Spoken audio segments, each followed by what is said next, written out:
2007 will always be special to me. It's the year that I hopped on Xbox Live. I still remember my dad bringing me to GameStop to buy me something after my parents told me they were going to get a divorce. This would have been a depressing day, but luckily newly divorced parents like to try to buy their child's love with superficial things. Things like the Halo 3 Special Edition Xbox. The funny thing is, this purchase wasn't superficial. My dad also purchased Call of Duty 4 and explained that we were going to hop online and wreck some noobs. Now, I didn't know what any of that meant, but god damn it, I was going to learn. Call of Duty 4 Modern Warfare was a cultural milestone for video games, and every time I see the cover I can't help but get nostalgic for an older era of gaming. An era before heavy commercialization, where you could just enjoy a simple online game with your friends without paying through the nose. Ironically, this is the game that started us down the path towards most of those trends, but I still can't help but love it. I played through the entire life cycle of the original game, but if memory serves, there was almost no one playing around the release of the Xbox One and the PS4, so I had to begrudgingly put it down. Assuming Call of Duty 4 had its moment in the sun, I moved on to other things. That was until they announced a remake in 2016. Unfortunately, the release of the remake was a bit sullied by Activision's decision to bundle this game with Infinite Warfare at launch. As you probably expect, this fueled the hate mob that culminated around the release of that game, and I would say rightly so.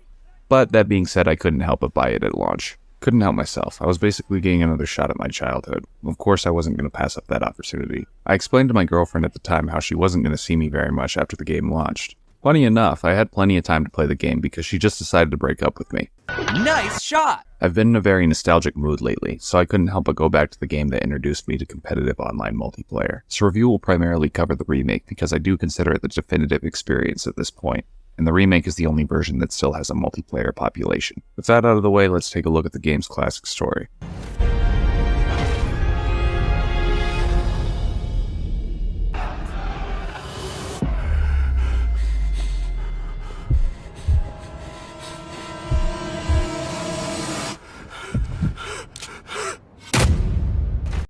Honestly, I can't summarize the opening of Call of Duty 4 better than my man Gas. Good news first, the world's in great shape.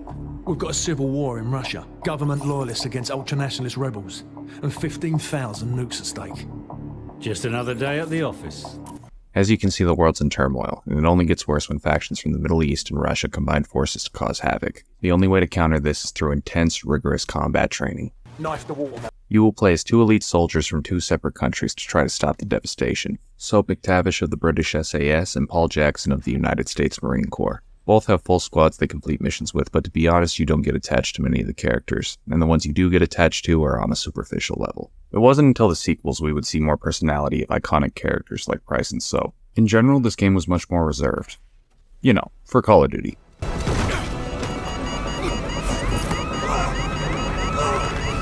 Characters aren't exactly the highlight of the story for me. The highlight would be seeing this war play out. Some downright jaw-dropping events happen through Modern Warfare's 6 to 8 hour campaign that will leave players feeling like they are the only hope to save millions of lives. The villains of the game are playing to win, and you are the only one capable of retaining the world as we know it. Narratively, it's far from nuanced, but holy shit did I have a good time playing through this campaign again. In its most basic form, Modern Warfare is just good guys stopping bad guys, and it does play it safe in a lot of ways. Do I care though? Not particularly. It's hard to say I'm not getting invested when over 100 million people's lives are at stake. And that's not an exaggeration, those are the numbers they give you in the game. Plus, how can I complain when some of the hardest bars of all time are dropped on me during the end credits?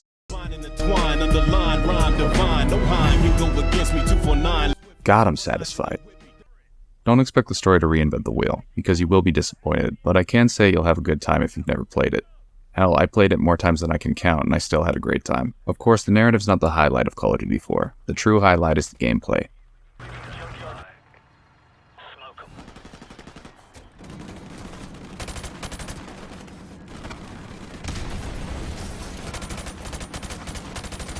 Because we started with the campaign, let's discuss the gameplay for that first. Gunplay is tight, and despite lacking modern features like leaning and sliding, feels very satisfying. Players will have a wide variety of weapons to play with, and some fun equipment to boot. This would mean nothing if the missions were bland, but luckily that's not the case. Most of the game's missions feel completely different from one another and manage to stave off that repetitive feeling. Players can expect your standard city shootouts, but you'll also be navigating cliffsides, bombing enemies from an AC-130, and participating in the best sniper mission of all time. That's my opinion! Making modern shooters interesting outside of multiplayer is difficult, but Modern Warfare manages to stay relevant and compelling despite showing its age in some places. I honestly feel if Activision wants to see improvement in their campaigns from their development teams, they should look at these older titles. More recent Call of Duty seem to try to make up for a lack of personality with huge grandiose set pieces when all they really need is some memorable objectives.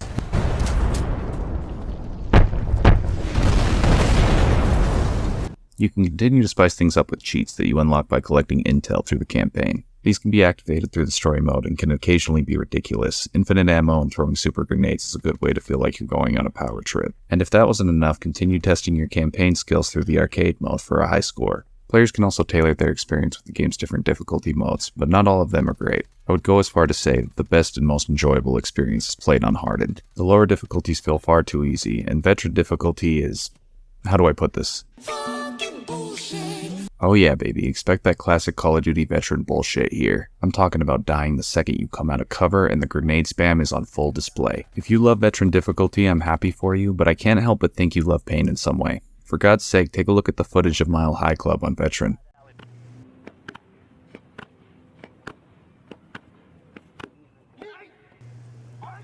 Compelling stuff.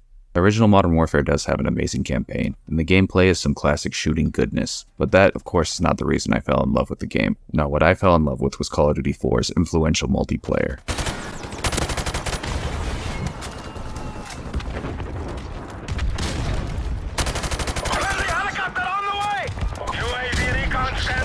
Oh, is that you? I have a quick disclaimer on this part of the video. Some of you may notice some grainier footage here than the rest of the review. This is because I have over 5 years of clips saved through the Xbox One, and unfortunately the Xbox One only captures in 720p. Now, could I play hours of Call of Duty 4 multiplayer with my capture card to get clearer clips? Yes. Am I going to do that? No, partly because I'm lazy, and partly because I do genuinely want to use these clips. With that disclaimer out of the way, let's jump in here. The OG Modern Warfare is the reason Call of Duty has the following that it does, and it truly started here when it came to the series becoming a phenomenon. We had a great multiplayer in Call of Duty as well, but it didn't catch on like it did here. The map design is very well done, even though I would say it is a bit simple, and the progression system feels fleshed out. COD 4's remake saw additions to the multiplayer like emblems, title cards, splash medals, more detailed stats, added weapon skins, and a sexier menu compared to the first game.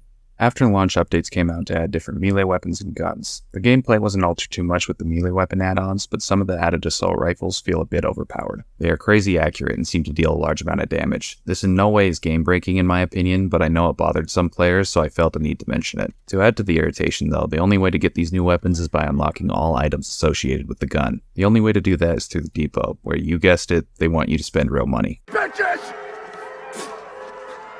You bitches!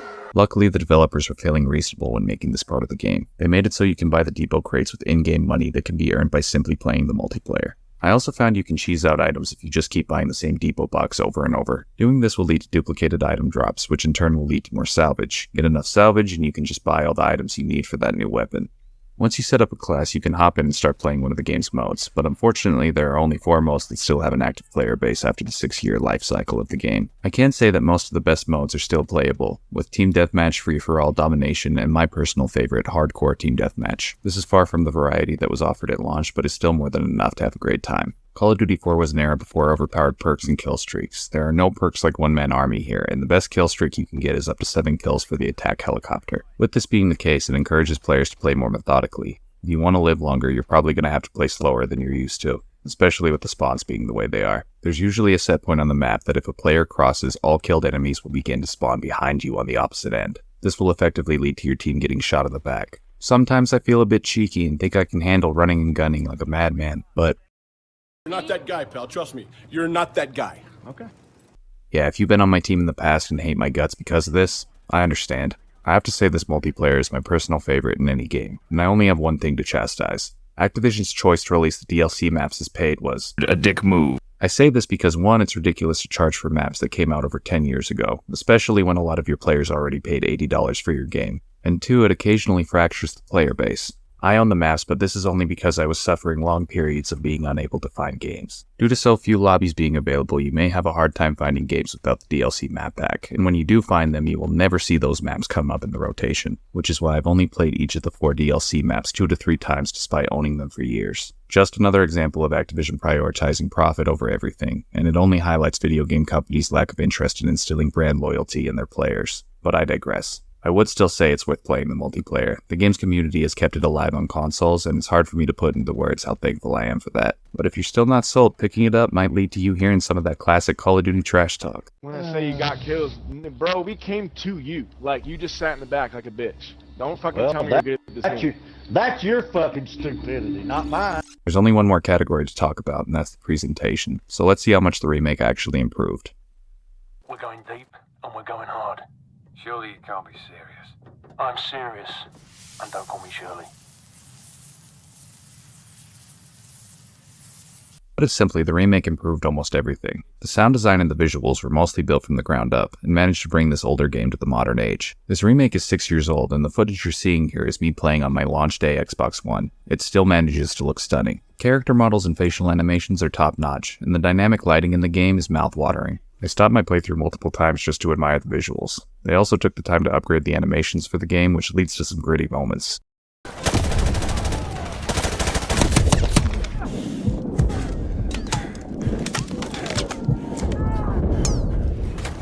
Things they did change were very welcome in my opinion, and mostly stayed as aesthetic improvements. I appreciate them throwing in these little details to help the game feel fresh. Also, I love the Easter egg of seeing one of the following game's villains in a mission that he wasn't in before. It makes the story of the Modern Warfare trilogy feel more connected than it was in the past. If all this wasn't enough, the beautiful folks that made this game added a number of different graphics settings that weren't available in the original game. They were even kind enough to make sure that console players can access these features as well. Wow! Beautiful! It goes to show how great the original version of the game is with things that stayed the same, like the stylized briefings before missions, and the music stayed the same as well, which thank God for that because the music in this game is iconic. I can't hear a few of the themes without getting a little bricked up.